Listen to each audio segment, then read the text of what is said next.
Alright, so today we got to do over some maintenance items on this car. One of them is those spindly upper control arms. Right there. They're just essentially a flat bar stock that hold up on a fulcrum angle. About 3,500 pounds or so. So we got to take those off.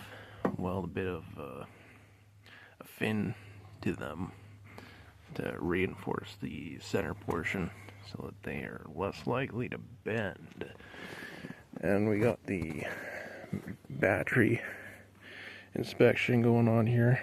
Was charged at 100% when I left it, but the sulfated battery in there, that's about 7 or 8 years old, it's lost a little bit of fluid in it because the one terminal post exploded, so the battery on that one leaks. The second battery on the 24 volt line is a bit newer. It holds up a charge. But another maintenance item on this here is we got a new tarp. That one has a big hole in it, so we got a new tarp put over top of it when we're not using it. And we got a modification made to this injection pump here. We got a plunger up here,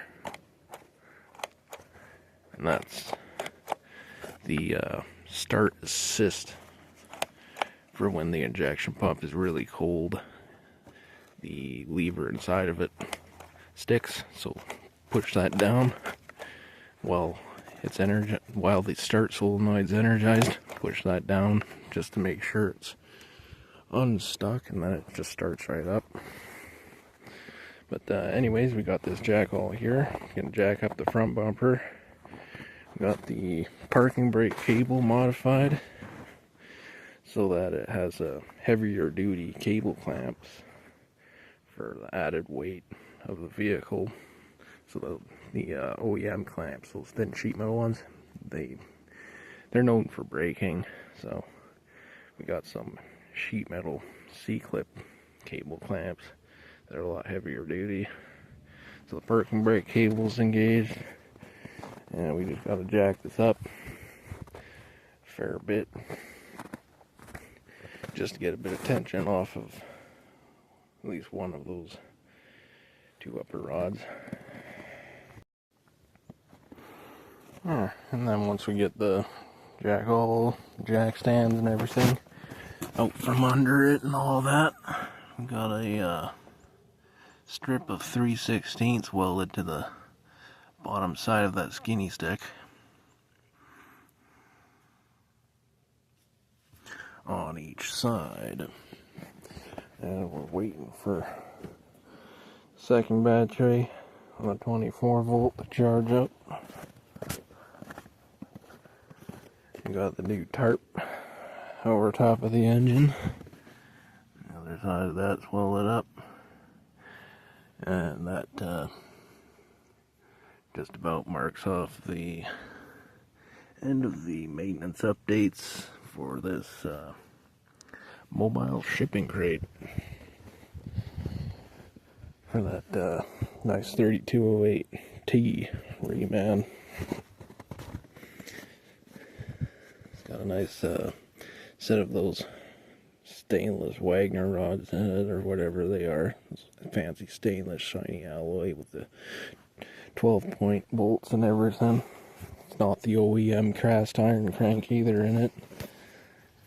It's a block in that was remanned 8 years ago, and then they just put it in storage. Did literally nothing with it. But yep.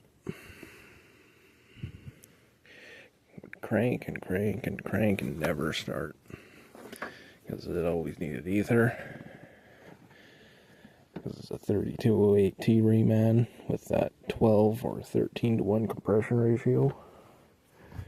So you can run it at 10-15 psi boost, and that's legitimately